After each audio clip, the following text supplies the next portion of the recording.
خب این تصویرهایی که توی گوشی یا دسکتاپتون دارید میبینید ییلاق لمرا یا لیمرا هستش. یکی از خفن‌ترین ییلاق‌های ایران که واقعا مناظر عجیب غریبی داره. حالا من یه چکلیست جلوم دارم کامل توضیح میدم که اینجا کجاست و چجوری میشه رفت و جاذبه‌هاش چیاست و اینا.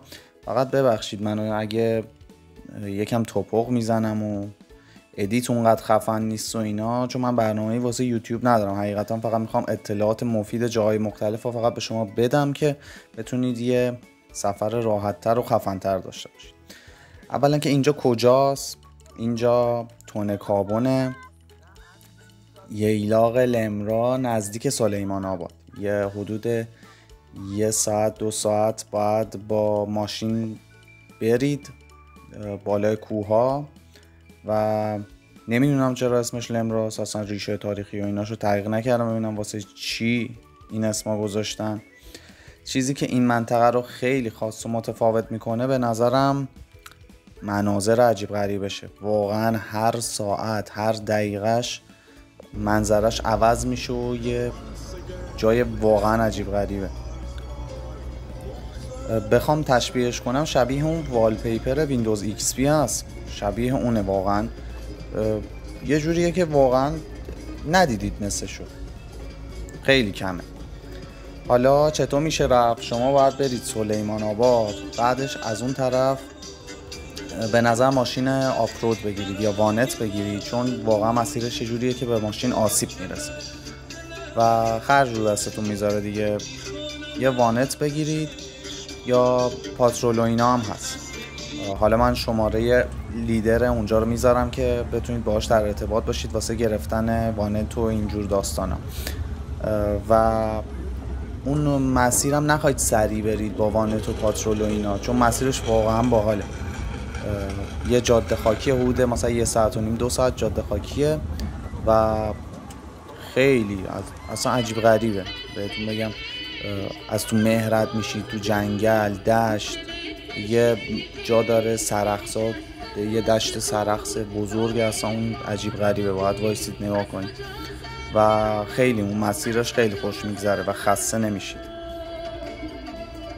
خودتونم اگه ماشین آفرود دارید میتونید لوکیشنشو بزنید. حالا من تو اینستا میذارم، توی کانال میذارم، میتونید برید اون لوکیشنم ببینید و با ماشین آفرودتون میتونید برید ییلاق و اونم به نظر من مناسبه.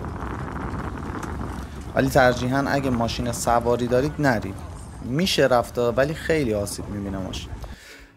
خلاصه که نزدیک ییلاق که میشید پوشش درختی کم میشه، به دشت و اینا میرسید. اگه شانستون هم بزنه مثل این تصویر ابر زیر پاتونه، خیلی عجیب غریب میشه. خب دیگه قرار بود چی بگم؟ ببین بهترین فصلی که میشه رفت اونجا به نظرم اردیبهشته. به جای اینکه پاشید برید دشت دریاسر گل ببینید، اون منطقه سن و گل از این صورتی‌ها و زردا و سفید و عجیب غریبه واقعا. کل این منظره هایی که میبینید تیکه به تیکه با گلای مختلف پر شده. اردیبهشت و خرداد به نظرم بهترین تایمشه اگه بخواید برید و وضعیت آب و هوا اونجا اصلا معلوم نمیکنه، یعنی نمیتونید بزنید که مثلا آب و هوا چه شکلی و اینا، چون هی ابر میاد و میره و باید شانستون بزنه دیگه. هم به نظر من همه جورش باحاله، هم مهش باحاله، هم ابریش باحاله، همین که دریای ابر زیر پات باشه باحاله. الان من مثلا همین مرداد ماه رفتم، ابر بود یه روزش ابر نبود، یه روزش مه بود. من کلا حال کردم. این تصویرایی هم که میبینید خودم گرفتم. و اقامتگاه بومگردی دوستان، یه اقامتگاه بیشتر نداره اونجا. این فیلم الان داره 1404 پر میشه مرداد، فعلا یه اقامتگاه داره، اقامتگاه بومگردی لیمرا.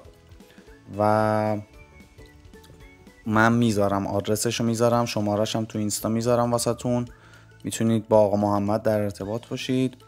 و خلاصه که خیلی آدم مشتیه، کلی میتونه کمکتون کنه اونجا، هم توی گرفتن ماشین آفرود، هم اونجا وسیله واسه آشپزی و اینا هست. منطقه رو به صورت کامل میشناسه و کلی میتونه راهنماییتون کنه.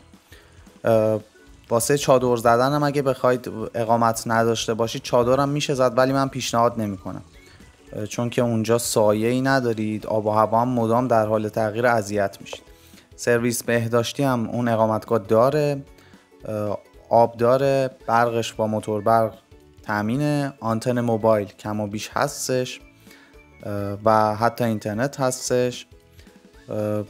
دیگه چند تا نکته که خودم بهش توجه کردم اینه که صبح و غروب خیلی مقایب و حالیه واسه فیلم برداری، عکس برداری. الان اون کوهی هم که جلوتونه تو این هلیشات دارید میبینید، میتونید برید اون بالاش غروبا ببینید، خیلی حال میده.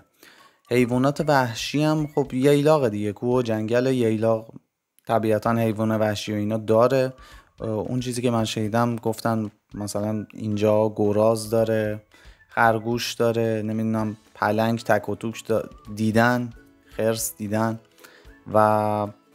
ولی من که چیزی ندیدم. ولی اونجوری هم نیست که پر خرس باشه و پلنگ باشه و اینجور داستانا، اصلا نگران نباشید و دیگه برید خوش بگذرونید. امیدوارم که بهتون خوش بگذره. به من که خیلی خوش گذشت، واقعا اینجا عجیب غریبه. از بهار گرفته تا آخر شهریور این ییلاق فوق العاده است.